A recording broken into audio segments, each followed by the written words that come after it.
श्रीचण्डीकवचम्। अस्य श्रीचण्डीकवचस्य ब्रह्मा ऋषिः अनुष्टुप् छन्दः चामुण्डा देवता अङ्गन्या सूक्तमातरो बीजं दिग्बन्धदेवतास्तत्त्वं श्रीजगदम्बप्रीत्यर्थे सप्तशती पाठाङ्गकवचस्तोत्रजपे विनियोगः। ॐ दुं दुर्गायै नमः। मार्कण्डेय उवाच यद्गुह्यं परमं लोके सर्वरक्षाकरं नृणां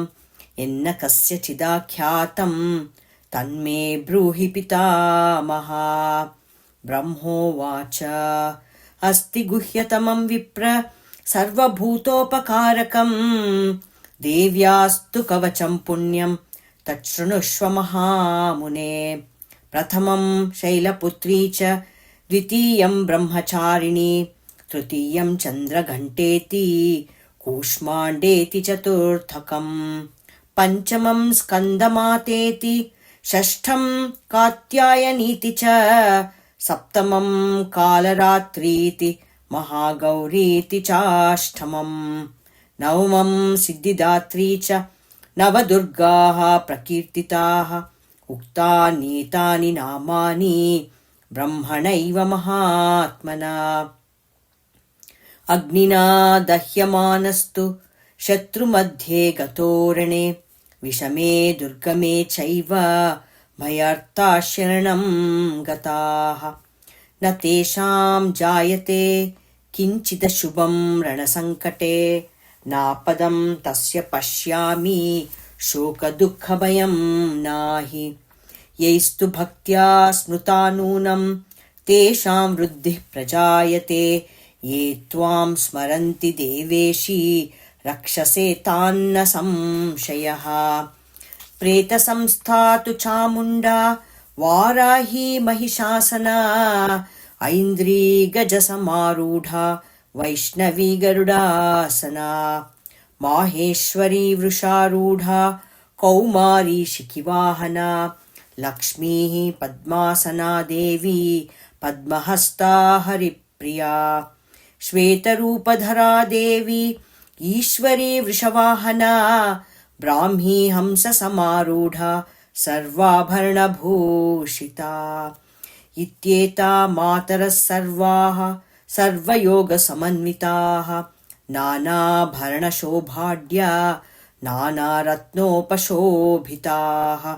दृश्यन्ते रथमारूढा देव्यः क्रोधसमाकुलाः शङ्खं चक्रं गदां शक्तिं हलं च मुसलायुधं केटकं तोमरं चैव परशुं पाशमेव च कुन्तायुधं त्रिशूलं च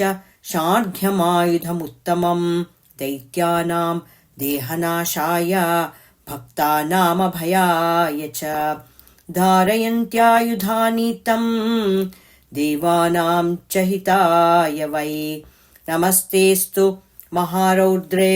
महाघोरपराक्रमे महाबले महोत्साहे महाभयविनाशिनि त्राहि मां देवि दुष्प्रेक्षे शत्रूणां भयवर्धिनि। प्राच्यां रक्षतु मामैन्द्री आग्नेय्यामग्निदेवता दक्षिणेव तु वाराही नैऋत्यां खड्गधारिणी प्रतीच्यां वारुणी रक्षेद्वायव्यां मृगवाहिनी उदीच्यां पातु कौमारी ईशान्यां शूलधारिणी ऊर्ध्वं ब्रह्माणि मे रक्षेदधस्ताद्वैष्णवी तथा एवं दशदिशो रक्षेत् चामुण्डा शववाहना। जया मे जागृतः पातु विजया पातु पृष्ठतः अजिता वामपार्श्वे तु दक्षिणे चापराजिता शिखामुद्योतिनी रक्षेतु मामूर्ध्नि व्यवस्थिता मालाधारी ललाटे च भ्रुवौ रक्षेद्यशस्विनी त्रिनेत्रा च भ्रुवोर्मध्ये यमघण्टा च नासिके शङ्खिनी चक्षुषोर्मध्ये श्रोत्रयोर्द्वारवासिनी कपोलौ रक्षेत् कर्णमूले तु शाङ्करी नासिकायां सुगन्धा च उत्तरोष्टे च चर्चिका अधरे चामृतकला जिह्वायां च सरस्वती दन्तान् रक्षतु कौमारी कण्ठदेशे तु चण्डिका घण्टिकां चन्द्रघण्टा च महामाया च तालुके कामाक्षी चिबुकं रक्षेत् वाचं मे सर्वमङ्गला ग्रीवायां भद्रकाली च पृष्ठवंशे धनुर्धरी नीलग्रीवा बहिः कण्ठे नलकां नलकूबरी स्कन्दयोः खड्गिनी रक्षेत् बाहु मे वज्रधारिणी हस्तयोर्दण्डिनी रक्षेत् अम्बिका चाङ्गुलीस्तथा नखान् शूलेश्वरी रक्षेत् कुक्षौ रक्षेत् कुलेश्वरी स्तनौ रक्षेन् महादेवी मनश्शोकविनाशिनी हृदयं ललिता देवी उदरे शूलधारिणी नाभौ च कामिनी रक्षेत् गुह्यं गुह्येश्वरी तथा पूतना कामिका मेढ्रं गुदं महिषवाहिनी कठ्यां भगवती रक्षेत् जानुनी विन्ध्यवासिनी जङ्घे महाबला रक्षेत् सर्वकामप्रदायिनी गुल्फयो नारसिंही च पादपृष्ठे तु तैजसी पादाङ्गुलीषु श्रीरक्षेत् पादादस्थलवासिनी नखान् दंष्ट्राकराली च क्लेशांश्चैवोर्ध्वकेशिनी रोमकूपेषु कौमारी त्वचां वागीश्वरी तथा रक्तमज्जावसामांसान्यस्ति मेदांसि पार्वती अन्त्राणि कालरात्रिश्च पित्तं च मुकुटेश्वरी पद्मावती पद्मकोशे खपे चूडामणेस्तथा ज्वालामुखी नखज्वालामभेद्य सर्वसन्दिशु शुक्रं ब्रह्माणि मे रक्षेत् छायां छत्रेश्वरी तथा अहङ्कारं मनोबुद्धिं रक्ष मे धर्मचारिणी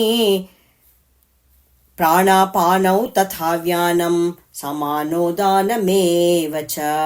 वज्रहस्ता च मे रक्षेत् प्राणकल्पं च शोभना रसे रूपे च गन्धे च शब्दे स्पर्शे च योगिनी सत्वं रजस्तमश्चैव रक्षेन्नारायणी सदा आयु रक्षतु वाराही धर्मं रक्षतु वैष्णवी यशः कीर्तिं च लक्ष्मीं च धनं विद्यां च चक्रिणी गोत्रमिन्द्राणि मे रक्षेत् पशून् मे रक्ष चण्डिके पुत्रान् रक्षेत् महालक्ष्मीर्भार्यां रक्षतु भैरवी पन्थानां सुपथा रक्षेन्मार्गं क्षेमङ्करी तथा राजद्वारे महालक्ष्मीर्विजया सर्वतः स्थिता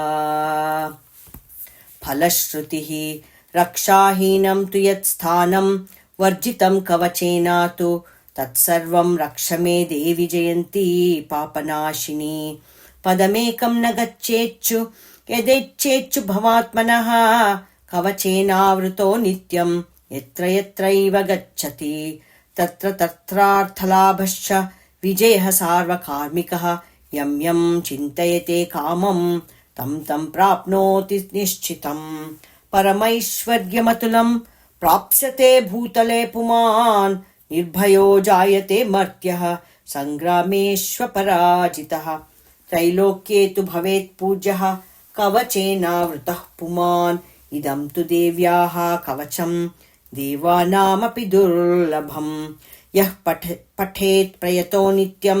त्रिसन्ध्यं श्रद्धयान्वितः दैवी कला भवेत् तस्य त्रैलोक्येष्वपराजितः जीवेद्वर्षशतं साग्रमपमृत्युविवर्जितः नश्यन्ति व्याधयः सर्वे लूता विस्फोटकादयः स्थावरं जङ्गमं चैव कृत्रिमं चापि यद्विषम् अभिचाराणि सर्वाणि मन्त्रयन्त्राणि भूतले भूचराः केचराश्चैव जलजाश्चोपदेशिकाः सहजाः कुलजामालाः शाकिनी डाकिनी तथा अन्तरिक्षचराघोरा डाकिन्यश्च महाबलाः ग्रहभूतपिशाचाश्च यक्षगन्धर्वराक्षसाः ब्रह्मराक्षसवेतालाः कूष्माण्डा भैरवादयः नश्यन्ति दर्शनात् तस्य कवचे हृदि संस्थिते मानोन्नतिर्भवेद्राज्ञस्तेजो वृद्धिकरं परं यशसा वर्धते सोऽपि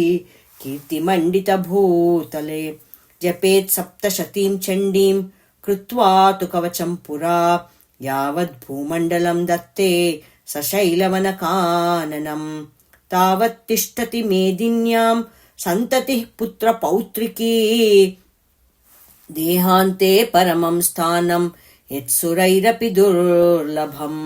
प्राप्नोति पुरुषो नित्यं महामाया प्रसादतः लभते परमं रूपं शिवेन सह मोदते इति श्रीवराहपुराणे ब्रह्ममार्कण्डेयसंवादे हरिहरब्रह्मकृतं देवी कवचं सम्पूर्णम्।